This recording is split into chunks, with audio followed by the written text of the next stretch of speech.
Assalamualaikum warahmatullahi wabarakatuh. Perkenalkan, nama saya Alvina Molina, NPM 24008. Di sini saya akan menjelaskan pada blok endokrin, yaitu membahas tentang ketoasidosis diabeticum. Yang pertama yaitu KAD merupakan kondisi kedaruratan metabolik yang terjadi pada penderita diabetes mellitus ditandai dengan hiperglikemia, ketosis, dan juga asidosis metabolik dengan peningkatan anion gap. Nah, kondisi ini disebabkan oleh defisiensi insulin absolut atau relatif yang disertai peningkatan hormon kontraregular seperti glukagon, katekolamin, kortisol, dan juga hormon pertumbuhan. Nah, KAD sering ditemukan pada diabetes mellitus tipe 1, namun beberapa tahun terakhir juga ditemukan pada diabetes mellitus tipe 2, terutama pada pasien dengan defisiensi insulin yang berat dan juga penggunaan obat seperti inhibitor SGLT2. Tanpa penanganan yang cepat, KAD dapat menyebabkan kegagalan multi organ hingga kematian. Nah, adapun etiologinya yaitu menyebabkan penurunan keefektivitasan insulin dan peningkatan kebutuhan insulin secara drastis. Penyebabnya terjadi sering karena ketidakpatuhan terhadap terapi insulin, seperti lupa menyuntikkan insulin, penggantian insulin secara sinyal, dan juga kegangguan pada pompa insulin. Nah, infeksi merupakan pemicu tersering berikutnya, meliputi infeksi saluran kemih, pneumonia, sepsis, dan juga infeksi jaringan lunak. Nah, kondisi stres metabolik lain seperti infak miokard, akut stroke terutama berat, pembedahan atau pankreatitis juga dapat mencetus KAD. Nah, setelah itu penggunaan obat tertentu seperti kortikosteroid, diuretik, tiazid, dan juga psikotil, atipikal, dan terutama inhibitor SGLT2 dapat menyebabkan KAD, termasuk untuk glikemik diabetik ketoasidosis, yaitu KAD dengan kadar glukosa yang tidak terlalu tinggi atau bahkan normal. Nah, kehamilan dan konsumsi alkohol juga sebagai faktor pencetus. Nah, faktor resikonya yaitu peningkatan terjadinya KAD pada pasien diabetes mellitus tipe 1 memiliki resiko yang tinggi, terutama pada usia muda ataupun remaja. Namun pada pasien diabetes mellitus tipe 2 dengan fungsi sel beta pankreas menurunkan juga risiko. Nah, faktor resiko lain meliputi kontrol glikemik yang buruk, edukasi diabetes yang tidak adekuat, status sosial ekonomi rendah, akses pelayanan kesehatan terbatas, serta adanya gangguan psikiatri. Nah, pada pasien usia lanjut, komorbid seperti penyakit jantung, ginjal meningkatkan risiko komplikasi mortalitas. Lalu ada penggunaan inhibitor SGLT2, kehamilan, serta riwayat KAD sebelumnya merupakan faktor risiko yang perlu diperhatikan. Nah, adapun patofisiologinya yaitu patofisiologi KAD merupakan hasil interaksi kompleks antara defisiensi insulin dan juga peningkatan hormon regulator. Nah, kekurangan insulin menyebabkan penurunan penggunaan glukosa oleh jaringan periferi sehingga terjadi peningkatan kadar glukosa darah. Pada saat yang sama, hormon kontraregular merangsang glikogenesis, gluconeogenesis di hati yang semakin memperbelah hiperglikemia. Defisiensi insulin juga dapat menyebabkan aktivitas liposlisis di jaringan adiposa. Asam lemak bebas yang dilepaskan kemudian diangkut ke hati mengalami metaoksidasi, menghasilkan badan keton yaitu asetoasetat, beta hidroksibutirat, dan aseton. Akumulasi badan keton ini menyebabkan ketonemia, asidosis metabolik. Hiperglikemia menimbulkan diuresi osmotik melalui glukosesuria yang menyebabkan kehilangan cairan elektron seperti natrium, kalium, klorida, fosfat, magnesium. Dehidrasi berat mengurangi perfusi ginjal sehingga ekskresi glukosa keton menurun, memperparah asidosis walaupun kadar kalium serum dan tampak normal dan meningkat. Total cadangan kalium tubuh sebenarnya menurun akibat kehilangan urin.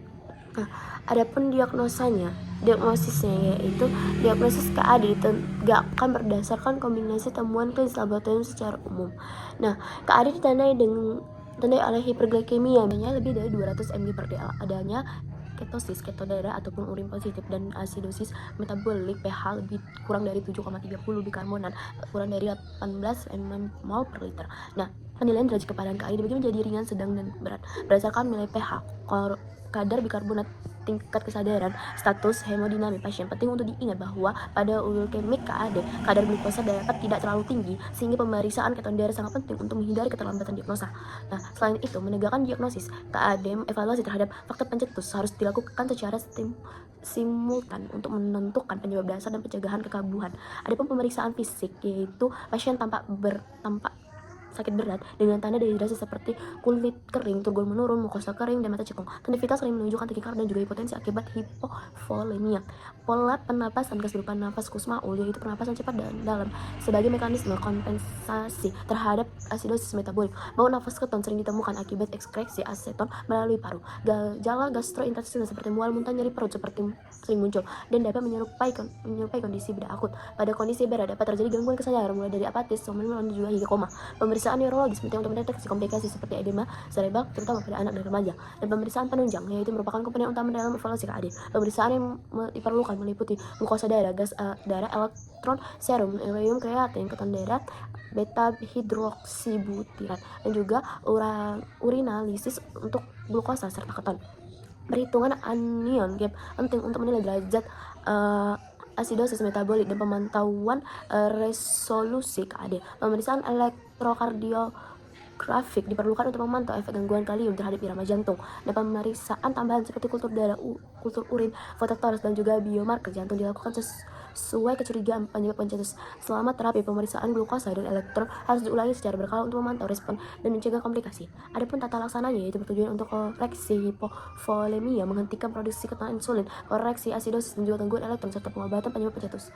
Awalnya yaitu stabilitas dan juga resusitasi. Habis itu amankan jalan napas, oksigen bila hiposemik, monitor hemodinamik, rehidrasi awal cairan kristaloid normal, salin, dan juga regulator 0,9%. Contoh protokol umum untuk dewasa yaitu 15-20 ml per kg sekitar 1 liter dalam 1 jam awal. Setelah itu penyesuaian tergantung kondisi hemodinamik dan natrium. Nanti lalu ada insulin. Nah, infus insulin konsumtif intravena biasanya 0,1 unit kali per jam tanpa bolus pada beberapa protokol bila pasien sudah mendapat 0,1 unit per kg bolus intravena untuk menekan lipolisis produksi keton. Nah, produksi glukosa target perlahan minimal turunkan 50-75 ml per dl per jam untuk menghindari penurunan osmolitas yang terlalu cepat. Dan setelah glukosa mencapai 200 sampai 250 mg per dl, tambahkan dextrosa untuk mencegah hipoglikemia saat insulin masih diperlukan untuk koreksi keton.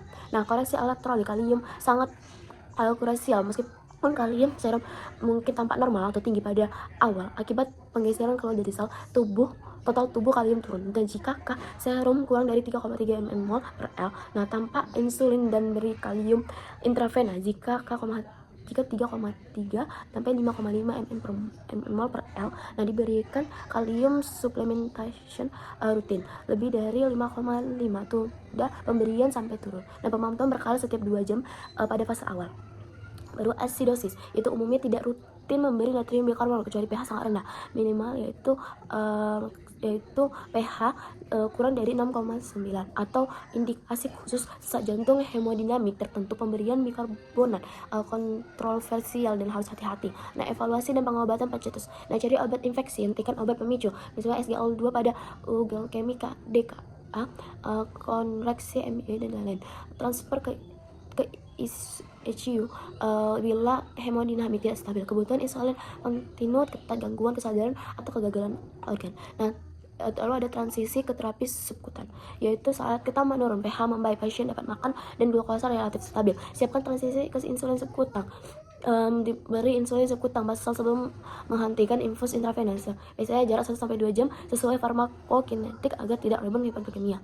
Lalu ada komplikasi ada akut seperti hipoglikemia, hipokolamia, aritmia jantung, edema paru, dan tromboembolin, dan gagal ginjal akut. Komplikasi yang paling ditakuti terutama pada anak adalah edema cerebral yang ditandai oleh penurunan kesadaran mendadak, muntah berulang, dan perubahan tanda vital. Komplikasi jangka panjang terkait dengan kekambuhan KAD yang sering disebabkan oleh kontrol diabetes yang buruk dan edukasi pensiun yang tidak adekuat. KAD berulang meningkat morbiditas dan mortalitas pasien diabetes. Nah, prognosisnya yaitu prognosis KAD sangat tergantung pada kecepatan diagnosis dan juga kecepatan terlaksana. Terus dengan terapi modern, angka mortalitas KAD pada pasien dewasa relatif rendah, namun peningkatan pada pasien usia lanjut mereka dengan penyakit serta penyakit berat. Nah, pada anak dan remaja prognosis umumnya baik bila ditangani dan yang cepat namun risiko edema sahara tetap menjadi penyebab utama kematian. Pencegahan melalui edukasi pasien, kepatuhan terapi insulin dan penanganan dini gejala KD merupakan kunci untuk penurunan angka kejadian kekambuhan.